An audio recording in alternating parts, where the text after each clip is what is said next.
तमाम महाराष्ट्रातील माझ्या सर्व विद्यार्थी मित्रांचं आपल्या संदीप अरगडेज इन्स्टिट्यूट या यूट्यूब चॅनलवर सहर्ष स्वागत आहे। मित्रांनो पहा, गणित बुद्धिमत्ता म्हटलं की सराव आणि सराव म्हटलं की बूस्टर टेस्ट सिरीज हे आता एक नियम बनून गेलाय। कारण विद्यार्थी मित्र प्रत्येक एमपीएससी करणारा प्रत्येक विद्यार्थी मित्र बूस्टर टेस्ट सिरीज सोडवतोय आणि का सोडू नये ह्याच्या पाठीमागे कारण पण आहे। कारण असं आहे, तुम्ही स्वतःहून जर अभ्यास करायला गेले तर तुमच्याकडून होणार नाही। आज होईल, उद्या होईल, परवा लगेच तुमच्या मनात विचार येतील मला येतंय, जाऊ दे असं तुम्ही स्किप कराल। पण असे बूस्टर टेस्ट सिरीजचे सर्व टॉपिक एकत्र असलेले 20-20 प्रश्नांचे जर सेट मिळाले तर तुम्ही काय करता, ॲज अ चॅलेंज म्हणून घेता आणि ते घेत असताना 20 टॉपिकचं कव्हरेज तिथं होत असते। लक्षात ठेवा, म्हणजे आपण काय होतं की सवय निर्माण होते, ती सगळ्या महाराष्ट्रातली विद्यार्थी मित्रांना झाली आहे। लक्षात ठेवा, तुम्ही सगळ्यांनी जे यूट्यूबला पाहताय, ॲपला जे अटॅच आहे ते सगळे आहेतच, पण जे यूट्यूबला पाहतायत मित्रांनो लक्षात ठेवा, बूस्टर टेस्ट सिरीज मी सगळ्यांना अवेलेबल करून दिलेली आहे। आपल्या संदीप अरगडे इन्स्टिट्यूट टेलिग्रामला जा, मागे बूस्टर 1.0 झाली आहे, 2.0 झाली आहे, 3.0 झाली आहे, 4.0 झाली आहे, 5.0 झाली आहे, आता ही 6.0 चे पेपर आहेत। लक्षात ठेवा, एवढ्या पेपर तुम्हाला सगळे आपल्या टेलिग्राम चॅनलवरती फ्री अवेलेबल आहे। तुम्ही सोडवा, फ्री, सगळं फ्री अवेलेबल आहे टेलिग्राम चॅनलला पेपर्स। फक्त याचं एक्सप्लेनेशन जर पाहिजे असेल तर आपल्या ह्या संदीप अरगडे इन्स्टिट्यूट ॲपवरतीच जावं लागेल। फक्त 110 रुपये फी आहे, तुम्हाला तिथं लक्षात येऊन जाईल। तुम्हाला ज्याची गरज लागेल, ज्या टेस्ट सिरीजची गरज लागेल त्यावेळेस तुम्हाला एक्सप्लेनेशनसाठी तिथं तुम्हाला बॅच जॉईन करायची। नसेल एक्सप्लेनेशनची गरज तर बस टेलिग्राममध्ये तुम्ही 100% पेपर सोडवा। फक्त एक कळकळीची विनंती आहे सगळ्यांनी दररोज एक पेपर सोडवा, एक पेपर ॲटलिस्ट सोडवा। ज्यांचा अजून कॉन्फिडन्स बिल्ड होत नाहीये त्यांनी लक्षात ठेवा, 2-2 पेपर सोडवा। पेपर इतके अवेलेबल केलेत मित्रांनो, 100च्या वरती पेपर अवेलेबल झालेत आपल्या ॲप टेलिग्राम चॅनलला। तुम्ही तिथं स्क्रोल केलं मिळून जाईल, लक्षात ठेवा। त्यामुळे बूस्टर टेस्ट सिरीज येणारी परीक्षा जर तुम्हाला जिंकायची असेल, मार्क जर मिळवायचे असेल तर 101% बूस्टर टेस्ट सिरीज सोडवा म्हणजे सोडवा। सर माझा सगळा क्लास झाला, हे झालंय ते झालंय, तरी सुद्धा प्रत्येकाला माझं सांगणं आहे, प्रत्येकाने बूस्टर टेस्ट सिरीज सोडवा। कारण एक्झाम ओरिएंटेड पेपर मी सगळे याच्यात घेतलेत। तुम्हाला विथ प्रूफ येणाऱ्या एक्झाममध्ये मी दाखवणार की कसं, कोणत्या टाईपचा प्रश्न कुठे आपल्या बूस्टरमध्ये कव्हर झाला होता, हे सगळं विथ प्रूफ दाखवणार। त्यासाठी सगळ्यांना एकच विनंती, बूस्टर टेस्ट सिरीज सोडवा म्हणजे सोडवा, तरच गणितात आउटपुट येईल। ठीक आहे, बघा बूस्टर टेस्ट सिरीजचा 6.0चा आपण पहिला पेपर पाहतोय। तुम्ही सगळ्यांनी ज्यांना शक्य आहे त्या सगळ्यांनीच जवळच्या झेरॉक्स दुकानात जाऊन ह्या पेपरची प्रिंट काढायची, जी ॲपवरती पण अवेलेबल आहे। आपल्या टेलिग्राम चॅनलला बरोबर 12 वाजता पेपर पडतोय, बरोबर। तुम्ही त्याचं डाउनलोड करायचे, प्रिंट काढायचे, प्रिंट काढून टाइम लावायचा आहे, सोडवायचा आहे। 20 मिनिटात किती प्रश्न येतात बघायचे, उरलेले पण सोडवायचे। पण आपल्याला आपलं कळलं पाहिजे की किती वेळात किती सुटतात, किती बरोबर येतात, उरलेले सोडवायला किती वेळ लागतोय। हे सगळं डे बाय डे तुमच्यामध्ये इम्प्रूव्हमेंट होऊन जाईल 100%। त्यामुळं जो प्रामाणिकपणे करेल त्याचाच रिझल्ट येतो। जो आज करेल, उद्या करेल, परवा नाही करेल, रिझल्ट नाही येत, मग ते फक्त मनाचं समाधान चालू आहे, लक्षात ठेवायचं। बघा पहिला प्रश्न मी मिसिंग टर्मचा ठेवला होता। मिसिंग टर्म जर पाहिलं मित्रांनो, तुम्ही आत्ता झालेली परीक्षा पहा, आयोगाचे आत्तापर्यंत आलेले PYQ ह्याच्याच आधारावरती लॉजिक आयोग सेट करताना दिसतंय। थोडीशी नावं बदल, थोडेसे आकडे बदल, पण लॉजिकचा फॉर्मॅट तोच आयोग घेताना दिसतोय। त्यामुळे आपल्याला PYQ डोळ्यासमोर ठेवून आपल्याला काय करावं लागतात, प्रश्न सोडवावे लागतात। तुम्ही सगळे PYQ सोडवले असेल बेस्ट आहे, नसेल सोडवले तर PYQ सोडवा। मार्केटमध्ये PYQ बुक आपले अवेलेबल आहेत। जर नसेल सोडवले PYQ, सोडवले असेल तर मी बूस्टर टेस्ट सिरीज सेट करताना PYQचे लॉजिक माझ्या डोळ्यासमोर असतात। त्याच प्रकारे आकडे नावे बदलून मी माझ्या पद्धतीने ट्रॅप टाकण्याचा प्रयत्न करतो, त्याच पद्धतीने मी पेपर सेट करण्याचा प्रयत्न करतो। त्यामुळे तुम्ही सगळ्यांनी लक्षात ठेवा, बूस्टर टेस्ट सिरीजचे प्रश्न सोडवायचेत म्हणजे सोडवायचे। आता याचं लॉजिक काय होतं, मिसिंग टर्म मध्ये लक्षात ठेवा, क्वेश्चन मार्क इथं आहे, मला एक गोष्ट कळते, 100 म्हणजे 10चा वर्ग आहे, हा म्हणजे 13चा वर्ग आहे, तो कशाच तरी वर्ग येणार. मग इथं जर पाहिलं ते सगळे वर्ग आहेत. काय लॉजिक आहे तर तुम्हाला एक लक्षात येईल, या दोघांची वजाबाकी केली 17 वजा 7 म्हणजे 10, 10चा वर्ग आहे बघा. यांची वजाबाकी केली 13, 13चा वर्ग आहे बघा. यांची वजाबाकी 11, 11चा वर्ग 121. क्लिअर आहे. सगळ्यांना 100% लॉजिक क्लिक झाला असेल. ऑप्शन नंबर 4 बरोबर करेक्ट आहे. लक्षात आलं. ओके, नेक्स्ट क्वेश्चन बघा. पुढचा प्रश्न जो आहे तो काळकामचा. थोडासा 2 पेक्षा जास्त लोक एकत्र येऊन जेव्हा काम केलं जातं त्या टाईपचा प्रश्न घेतला होता. प्रश्नाची व्हरायटी बघा मित्रांनो, ज्या व्हरायटीचा प्रश्न आपल्या टेस्ट सिरीज मध्ये होणार त्या व्हरायटीचा प्रश्न चुकला नाही पाहिजे याची काळजी घ्या. जसं की ए आणि बी हे दोघे मिळून एक काम 18 दिवसात करतात. ए आणि बी दोघे मिळून करतात ना 18 दिवसात. पुढे बी आणि सी ही दोघे मिळून 24 दिवसात करतात. सी आणि ए ही दोघे मिळून 36 दिवसात करतात. साहजिकच लसावी काढावा लागेल. दोघे मिळून ह्या तिघांचा लसावी येतो किती तर 72. चला 18 चौक 72, 24 त्रिक 72, 36 दुना 72. याचा अर्थ काय, हे जे 4 आहे ते एका दिवसाचं काम असतं ए आणि बीचं. टोटल किती 72 खुर्च्या बनवायच्यात. 4 खुर्च्या एका दिवसात बनवतात ए आणि बी. बी आणि सी एका दिवसात 3 खुर्च्या बनवायच्यात 72. सी आणि ए एका दिवसात 2 खुर्च्या बनवायच्यात 72. लक्षात ठेवा प्रश्न काय दिलाय तर एकटा सी ते काम किती दिवसात करेल. मित्रांनो इथं जर बेरीज केली, यांची बेरीज केली आणि यांची बेरीज केली तर इथे लक्षात येईल A double B double C double म्हणजे 2 कंसात A plus B plus C बरोबर. यांची बेरीज केली तर 9 म्हणजे तुम्हाला कळतंय याच्यातील प्रत्येक जण डबल काम केलं तर 9 खुर्च्या होतात. याचा अर्थ 9/2 म्हणजे 4.5 खुर्च्या होतात जर तिघांनी एकत्र काम केलं तर. या 9 खुर्च्या एका दिवसात होतात. पण सगळ्यांनी डबल काम केलं तर, सगळ्यांनी जर सिंगल काम केलं तर किती खुर्च्या होतील 4.5.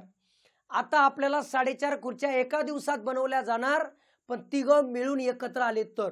आपल्याला तिघांचा नाही विषय करायचा, आपल्याला करायचं एकटा सी. मग सिंपल आहे 4.5 मधून बी आणि ए यांच्या खुर्च्या एका दिवसाच्या वजा करा 4 म्हणजे 0.5. म्हणजे थोडक्यात सी जो आहे ना सी एका दिवसात अर्धी खुर्ची बनवतो. किती अर्धी खुर्ची बनवतो. बनवायच्यात किती 72 भागिले 0.5 याचा अर्थ होतो 144 म्हणजेच ऑप्शन नंबर 2 बरोबर करेक्ट आहे. लक्षात ठेवा सेपरेट सीचं काढायचं होतं. तिघांचं मला कळलं 4.5 आहे, त्यातून ए बी वजा केला राहतो तो सी तो 0.5 म्हणजे अर्धी खुर्ची. 72 बनवायला किती दिवस 144. ऑप्शन नंबर 2 बरोबर. काळकामचे सगळ्या व्हरायटीचे प्रश्न, सगळ्या ऑल व्हरायटी मी बुस्टरमध्ये घेणार. ह्या बुस्टरमध्ये ह्या टाईपचा घेतला, पुढच्या बुस्टरमध्ये वेगळ्या टाईपचा घेणार. तुमचं काम एकच आहे, ज्या टाईपचा प्रश्न आपल्या बुस्टरमध्ये होतोय तो तुमचा कधीच चुकला नाही पाहिजे. त्यामुळे व्यवस्थित साईडला लिहून ठेवा. मी पेपरमध्ये पाहत असाल तुम्ही, पेपरमध्ये बरी बोटी जागा ठेवलेली ही यासाठी ठेवलेली आहे की त्या ठिकाणी लाल रंगाच्या पेनाने एक्सप्लेनेशन बघून लिहा. पेपर सोडवताना आपला टाइम लावताना ब्लॅक पेन वापरा, पण ज्यावेळेस सोल्युशन लिहिताय, ट्रिक लिहिताय त्यावेळेस तिथं लाल रंगाच्या पेनाने लिहून ठेवा, फाईलला लावा आणि नंतर रिव्हिजन करत गोष्ट लक्षात ठेवा. बघा पुढचा प्रश्न. एका दिवशी सकाळी सूर्योदयानंतर प्रतीक्षा एका खांबाकडे तोंड करून उभी होती. खांबाची सावली तिच्या बरोबर उजवीकडे पडली तर तिचं तोंड कोणत्या दिशेला असेल. मित्रांनो सूर्योदय जेव्हा होतो तेव्हा सूर्य कुठे असतो तर पूर्व दिशेला असतो बरोबर. सावली कुठे पडते उजवीकडे पडते. कोणाच्या प्रतीक्षा खांबाची सावली बरोबर प्रतीक्षाच्या उजवीकडे पडली बरोबर. खांबाची सावली तिच्या म्हणजे प्रतीक्षा ही अशी खाली तोंड करून असणार बरं का, मग दक्षिणेकडे आणि हा खांबे. मग बघा प्रतीक्षा अशी तोंड करू नये, प्रतीक्षाची सावली उजवीकडे, खांब उभा आहे पुढे असा, त्याची सावली उजवीकडे म्हणजे खांबाची सावली प्रतीक्षेच्या उजवीकडे. मग प्रतीक्षाचं तोंड कुठं दक्षिणेकडे. ऑप्शन नंबर किती 1 बरोबर करेक्ट. लक्षात ठेवा, PYQ डोळ्यासमोर ठेवून नावे आकडे बदलून वेगळे फॉर्मॅट बदलून टाकण्याचा प्रयत्न असतो. अशा टाईपचेच प्रश्न येतात. बघा, सध्या आयोगाचा फेवरेट टॉपिक जर असेल तर तो आहे वेन आकृती. वेन आकृती सगळ्यात फेवरेट टॉपिक आहे. सगळ्यात. प्रश्न काय विचारलाय, थोडासा ट्रॅप टाकला होता. ट्रॅप काय बघा, ट्रॅप दिलेल्या वेन आकृतीत विविध प्रकारच्या क्रिकेटच्या स्पर्धांमध्ये सहभागी होणाऱ्या खेळाडूंची संख्या दर्शवली. क्रिकेटचे वेगवेगळे कप आहे, वेगवेगळे स्पर्धा आहे.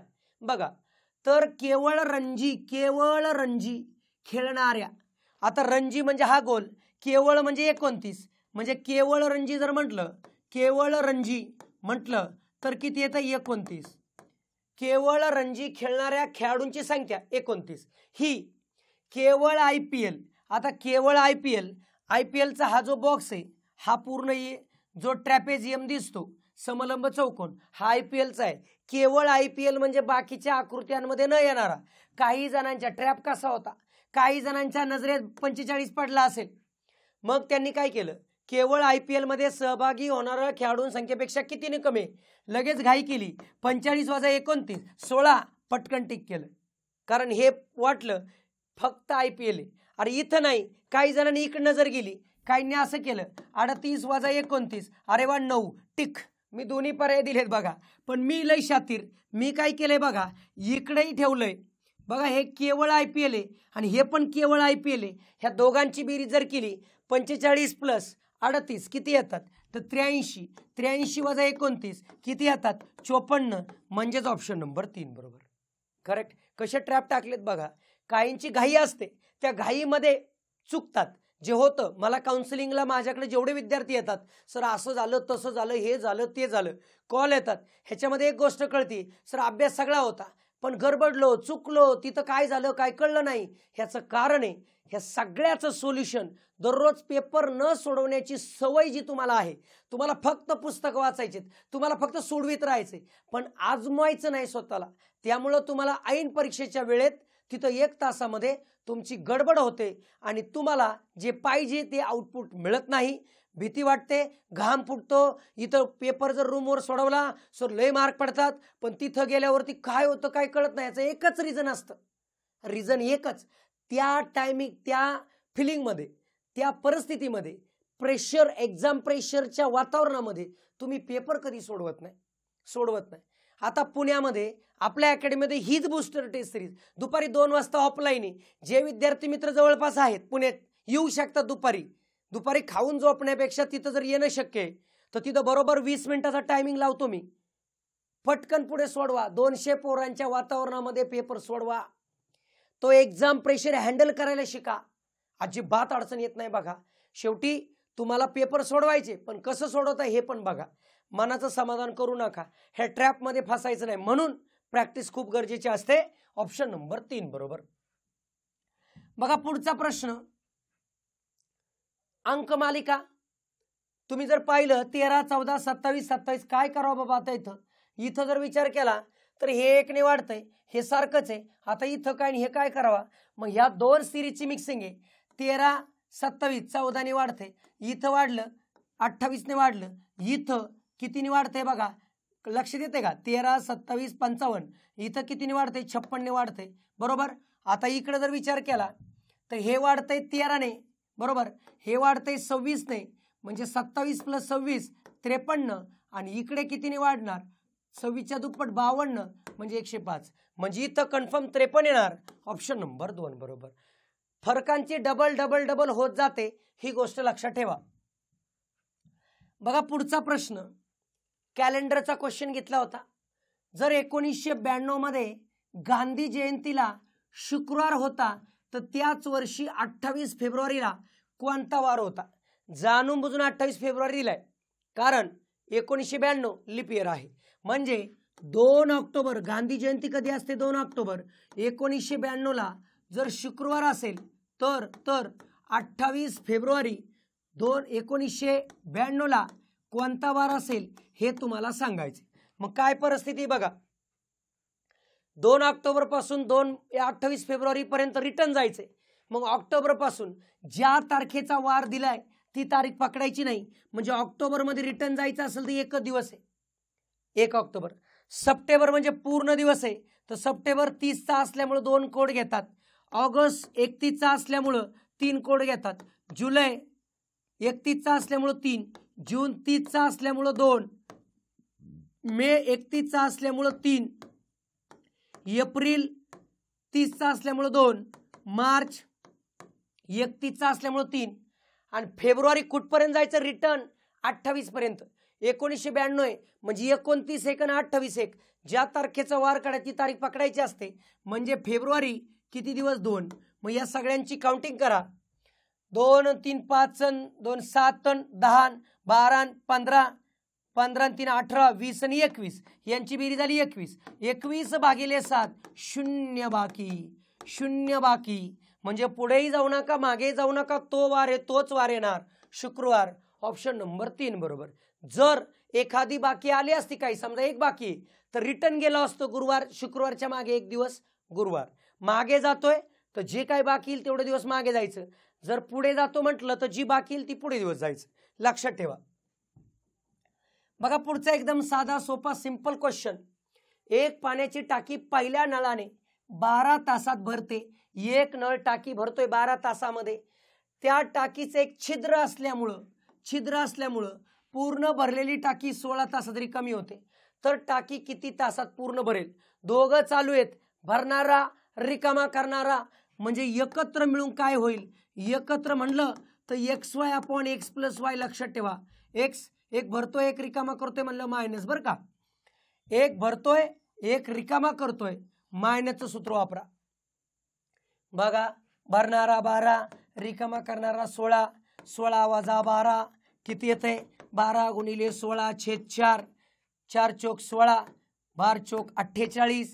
म्हणजे दोघं मिळून जर चालू राहिले तर किती तासात भरेल? 48. ऑप्शन नंबर 4 बरोबर. करेक्ट. एक भरतोय एक रिकामा करतोय, हे सूत्र लक्षात ठेवा, ही ट्रिक लक्षात ठेवा. ह्या टाईपचा प्रश्न आला मोजून 5-10 सेकंदात कार्यक्रम झाला पाहिजे. बघा पुढचा प्रश्न मी डायसचा घेतला होता. डायस घनाकृती. खालील आकृतीची घडी घालून एक घन तयार केला तर पुढीलपैकी कोणती आकृती तयार होणाऱ्या घनाची नाही, म्हणजे कोणती आकृती होऊ शकत नाही ते ओळखा. म्हणजे चुकीची आकृती कोणती ते सांगा. मित्रांनो असं ज्यावेळेस असतं एक सोडून एक ऑपोजिट असतं. याच्या ऑपोजिट हे येणार, याच्या ऑपोजिट हे येणार आणि मधल्यांच्या ऑपोजिट मधला येणार. लक्षात ठेवा. मग ऑपोजिट कळलंय बाबा की ॲरोच्या ऑपोजिट ट्रायंगल येणार. हे जे दिसतोय हा चिन्हाच्या ऑपोजिट हे चिन्ह येणार, ह्या चिन्हाच्या ऑपोजिट हे चिन्ह येणार. मग मित्रांनो जोडी ज्या झाल्यात ती जोडी बघा, ह्या चिन्हाच्या ऑपोजिट इन्फिनिटी आहे बरोबर. अप्पर एरोच्या ऑपोजिट ट्रायंगल आहे. डबल सर्कल, सर्कल डॉटच्या ऑपोजिट हे असं चिन्ह आहे. तर लक्षात ठेवा जोडीपैकी कोणीतरी एकच दिसणार. डबल जर दिसत असेल तर ती आकृती चुकीची आहे आणि ती आपलं उत्तर आहे. इथं जर पाहिलं तर तुम्हाला कळेल की ट्रायंगल आणि एरो, ट्रायंगल आणि एरो, ट्रायंगल आणि एरो शक्य आहे का आकृतीमध्ये? मग ही येऊ शकत नाही. ऑप्शन नंबर 2 बरोबर. म्हणजे चुकीची आकृती कोणती? 2. बाकी सगळ्या बरोबर आहेत. ऑप्शन नंबर 2 बरोबर. बघा पुढचा प्रश्न ब्लड रिलेशनचा घेतलाय. ए ही बी ची सासू आहे. कोण सासू आहे? ए सासूबाई आहे. सासू कोणाची? बी ची. मग ही मुलगी नाही, ही तर बी. बघा ए ही बी ची सासू, मग ई बी चे आहो असतील की बी ची पत्नी असेल तिची आई. पार्टनरची आई म्हणजे सासू. लक्षात ठेवायचं. बर सी हा बी चा मुलगा. बी चा मुलगा कोण आहे? सी मुलगा आहे. अजून बी कोण आहे कळलं नाही. ठीक आहे. डी ही ई ची मुलगी व सी ची बायको आहे. डी ही ई ची मुलगी व सी ची बायको आहे. सी ची बायको आहे डी. आणि कोणाची मुलगी आहे ती? ई ची. ई ची मुलगी आहे. कोणाचं कोणाशी नातं विचारले? बी चे डी शी, बी चे डी शी, बी चे डी शी. बी डी चे कोण? आता आहोंचे आई म्हटलं की कोण? सासू. आहोंचे, आहो म्हणजे कळतं ना मिस्टर, आहोंचे वडील सासरे, म्हणजे सासू किंवा सासरे कन्फर्म सांगता येत नाही. त्यामुळे ऑप्शन नंबर किती? 4 बरोबर. सासू किंवा सासरे. कारण बी चं जेंडर कळत नसल्यामुळे आपल्या लक्षात यायला पाहिजे. क्लिअर? ओके. चलो नेक्स्ट क्वेश्चन बघा, सिलोलिझमचा प्रश्न घेतलाय. काही टेप डिस्क आहेत, काही टेप डिस्क आहेत. हे आहे टेप, हे काय आहे डिस्क. काही टेप डिस्क आहेत, काही डिस्क, बरोबर की नाही.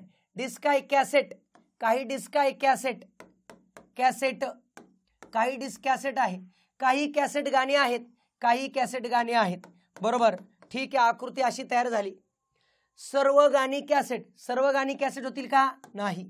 काही कॅसेट टेप, कॅसेट इकडे टेप इकडे, काही संबंध नाही. काही गाणी टेप, गाणी इकडे टेप आहे, काही संबंध नाही. कोणतंही गाणी डिस्क नसतात, कोणतंही गाणी डिस्क नसतात. नसतात ज्या वेळेस शब्द येतो त्यावेळेस लक्षात ठेवा, परत परत चेक करावं लागतं. असू शकतं गाणी डिस्क, नसतातच असतोडी, हे पण चूक. म्हणजे एकही बरोबर नाही, एकही अनुसरण करत नाही. ऑप्शन नंबर 1 बरोबर. बघा पुढचा प्रश्न कशाचा आहे बघा. शेकडा 8 दराने 5,000 रुपयाचे 1,600 रुपये सरळ व्याज येण्यास जितकी वर्षे लागतात. सरळ व्याज I = PNR भागिले 100. करेक्ट. सरळ व्याज किती, 1,600 रुपये येणार. किती रुपयाचं, 5,000चं, बरोबर. किती वर्ष काढायचे, किती दरानं, 8 दरानं, भागिले 100, भागिले किती 100. चला कॅल्क्युलेशन करा, तुम्हाला यांची किंमत, वर्ष किंमत मिळून जाईल. 0 0 0 0 गेलं. 50 × 8 400, 1,600 भागिले 400 म्हणजेच माझा n. म्हणून इथं भाग दिला, 0 0 0 0 गेलं. n बरोबर 4 वर्ष. आता आपल्याला कळलं n ची किंमत 4 वर्ष आली. त्यांनी प्रश्न काय विचारलाय, प्रश्न विचारलाय तितक्याच वर्षात 4,000 रुपयाचे 12% दराने व्याज किती. तितक्याच वर्षात I = PNR भागिले काय 100. किती रुपयाचं, 4,000चं. किती वर्षासाठी, 4 वर्षासाठी. रेट किती, 12 भागिले किती 100. चला कॅल्क्युलेट करू, ह्याला म्हणतात व्याज. 0 0 0 0 गेलं. 4 चौक 16 म्हणजे 160 × 12. चला 12 0 0, 12 सक 72, हातचा आला किती 7, 12 एके 12 आणि 7 19 म्हणजे 1920 व्याज येणार. ऑप्शन नंबर 3 बरोबर. म्हणजे पहिला हा जो फॉर्म्युला वापरला त्याच्यातून n ची किंमत काढली, ती n ची किंमत ठेवली ना I ची किंमत काढली. असं लक्षात ठेवा. सरळ सेवा आयोगाचा फेवरेट आहे, लक्षात ठेवायचं, सरळ व्याज. बघा पुढचा प्रश्न. सेजेलचे वय, सेजेलचे आजोबा 16 वर्षापूर्वी तिच्या वयाच्या 8 पट होते, 8 पट मोठे होते, बरोबर. 8 पट मोठे. कोण, कधी, 16 वर्षांपूर्वी. 16 वर्षांपूर्वी कोणाचं वय, कोणाचं वय, सेजल. मी 16 वर्षापूर्वी सेजेलचे वय जे आहे ते x म्हणतो. आजोबा जे आहे, आजोबा, आजोबा ते किती पट आहेत, तर 8 पट आहे, म्हणजे 8x. किती वर्षापूर्वी, 16. आजचा विचार करा, आजचा विचार करा. 16 वर्षापूर्वी जर सेजल x वयाचे असेल तर आज 16 ने वाढणार पोरगी, आजोबा सुद्धा 16 ने वाढणार. आजचं कंडिशन काय दिली बघा. आज तिच्या आजोबांचं वय, आज तिच्या आजोबांचं वय 8x + 16.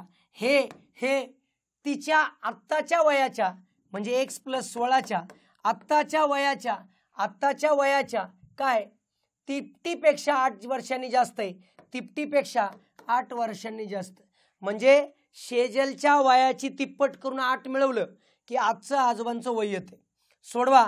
8x + 16 बरोबर 3x + 48 + 8.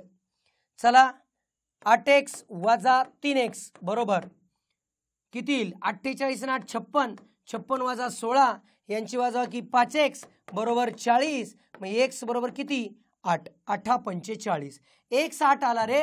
म्हणजे सेजल 16 वर्षापूर्वी 8ची होती, सेजल आज किती वयाची बघा. सेजलचे आजचे वय काय, 8, 8 + 16 म्हणजे 24. म्हणजे सेजल आज किती वयाची असेल, 24. याचा अर्थ सेजल सुद्धा MPSC करत असेल किंवा पास पण झाली असेल पोरगी. ठीक आहे, लक्षात ठेवा ऑप्शन. बघा पुढचा प्रश्न. सोपे प्रश्न मी शेवटी ठेवतो, कारण एकच आहे, पहिल्या प्रश्नांमध्ये तुम्हाला घाम फुटावा. तुम्ही सोपे प्रश्न तुमच्याकडे राहून जावं आणि तुम्ही एकच वाक्य बोलावं, नंतर की पेपर सोपा होता पण सर मी पोचलो नाही, अटेम्प्ट नाही झाला, माझ्याकडून पेपर कव्हरच नाही झाला, ही जे असतात गोंधळ, तोच आयोगाचं इंटेन्शन असतं, ते तुम्हाला कळलं पाहिजे. ज्वारीच्या 20 किलो पोत्याची किंमत 2000 रुपये आहे. त्यावर 25% ज्वारी फुकट मिळाल्यास ज्वारीची किंमत प्रति किलो किती होईल? आता फुकट ज्वारी किती मिळेल? 20 किलोच्या 25%, 20 किलोच्या 25%, 0 0 गेला, 2 पंचे 10, 5 5 25 म्हणजे 5 किलो. फुकट ज्वारी किती मिळाली? 5 किलो. म्हणजे एकूण ज्वारी किती मिळाली त्याला?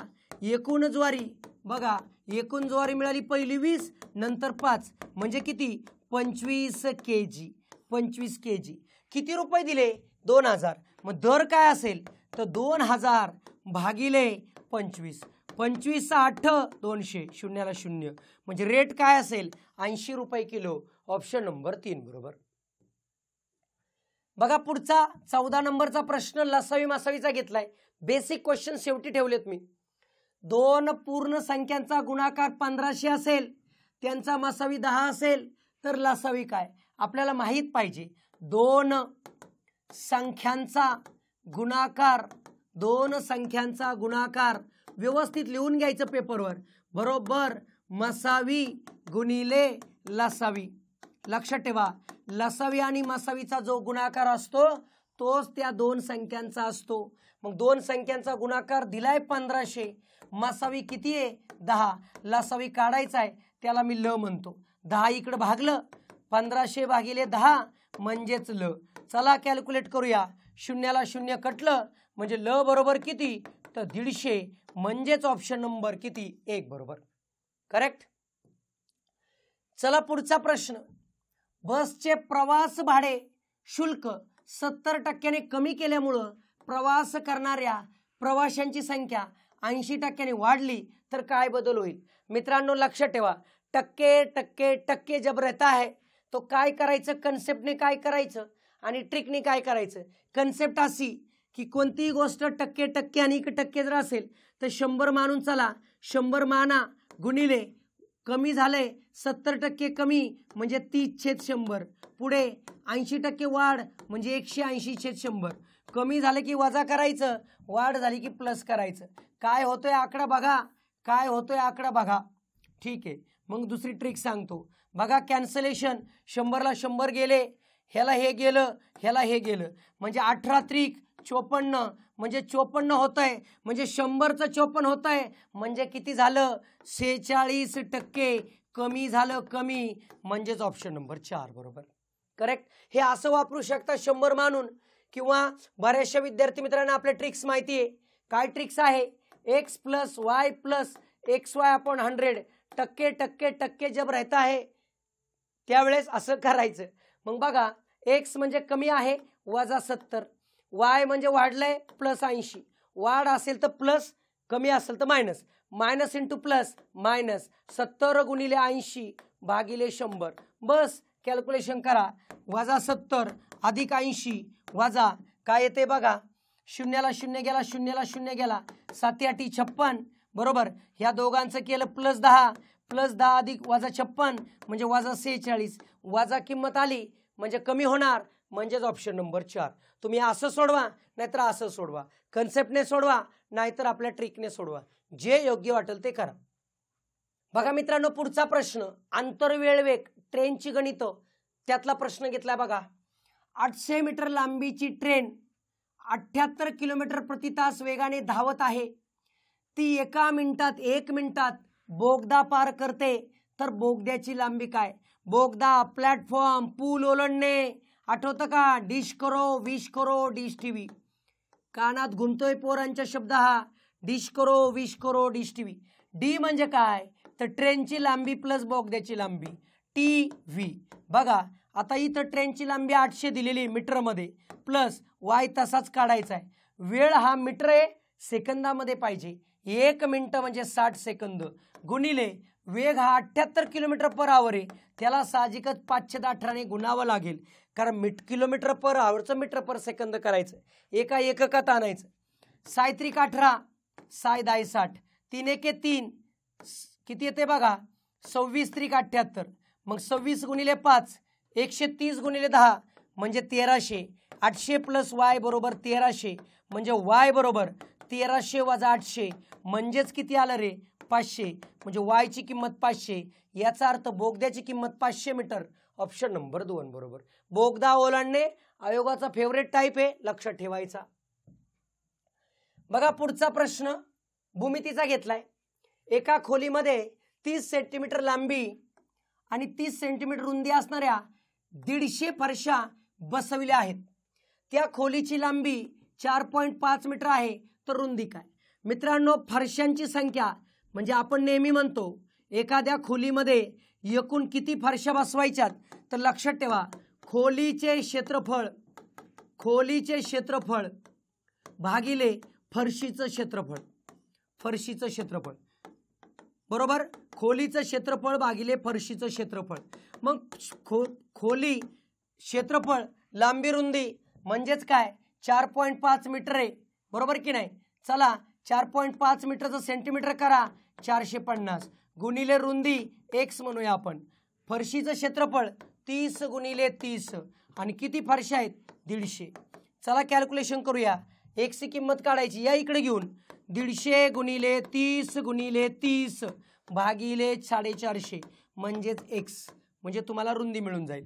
बघा शून्याला शून्य गेला 15 त्रिक 45 3 10 30 10 गुणिले 30 म्हणजे किती x बरोबर 300 सेमी म्हणजेच काय 3 मीटर. ऑप्शन नंबर 4 बरोबर, कारण 1 मीटर म्हणजे 100 सेंटीमीटर, कळलं पाहिजे. एकूण फरशा काढण्याची जी ट्रिक आहे ती लक्षात ठेवा, कायम डोक्यात आली पाहिजे. कोणतीही खोली असू द्या तिचं क्षेत्रफळ भागिले फरशी क्षेत्रफळ. चला पुढचा प्रश्न. एका कपाटात 5 पुस्तके आहेत. भौतिकशास्त्र हे रसायनशास्त्राच्या लगेच वर आहे. कोण लगेच वर आहे? भौतिकशास्त्र. कोणाच्या वर आहे लगेच? भौतिकशास्त्र रसायनशास्त्राच्या. ही दोघं कंपल्सरी.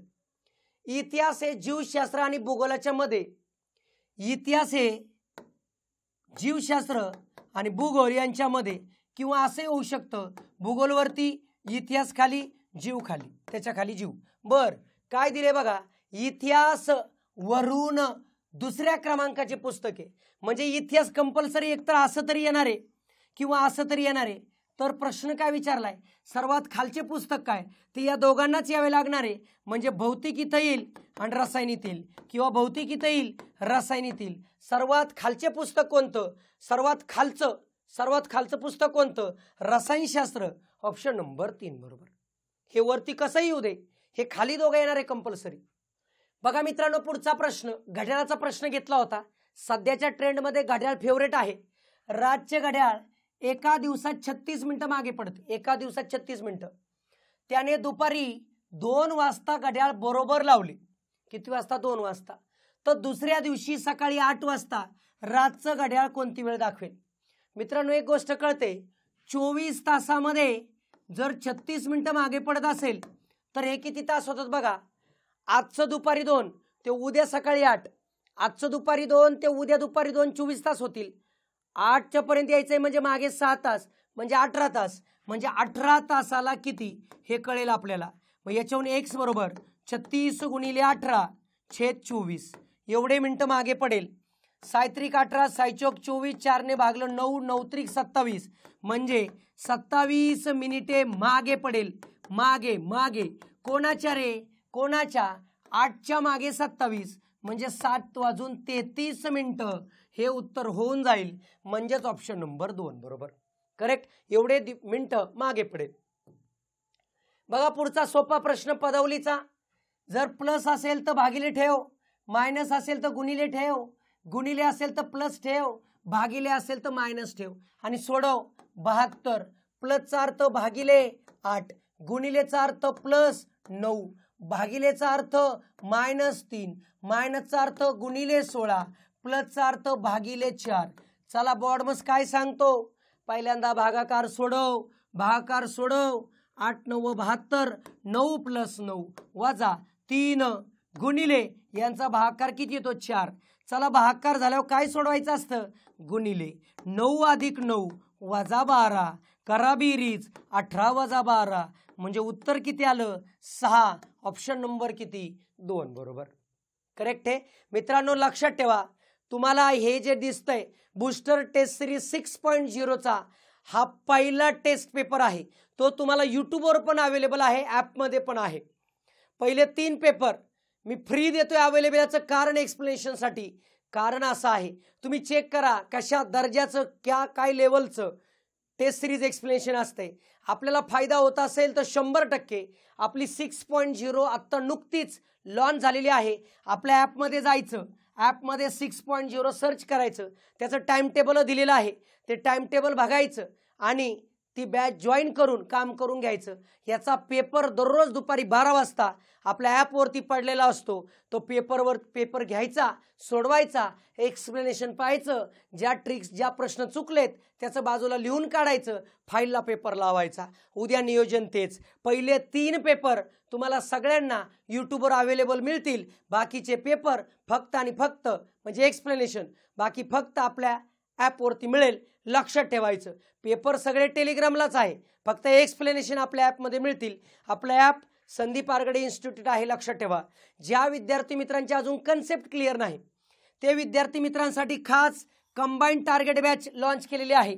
फक्त 699 रुपये फीमध्ये, ज्याच्यामध्ये जास्त काही व्हिडिओ नाही, 30 ते 35 व्हिडिओ आहेत बरोबर. याच्यामध्ये जे जे IMP टॉपिक आहे तेच IMP टॉपिक ह्या बॅचमध्ये कव्हर केलेलं आहे. लक्षात ठेवा तुम्हाला जे योग्य वाटते ते करा, पण रिझल्ट आला पाहिजे. गणितामध्ये तुम्ही कोणीच मागे राहिलं नाही पाहिजे याची फक्त काळजी घ्या. भेटूया याच बूस्टर टेस्ट सीरीजच्या पुढच्या टेस्टमध्ये. धन्यवाद.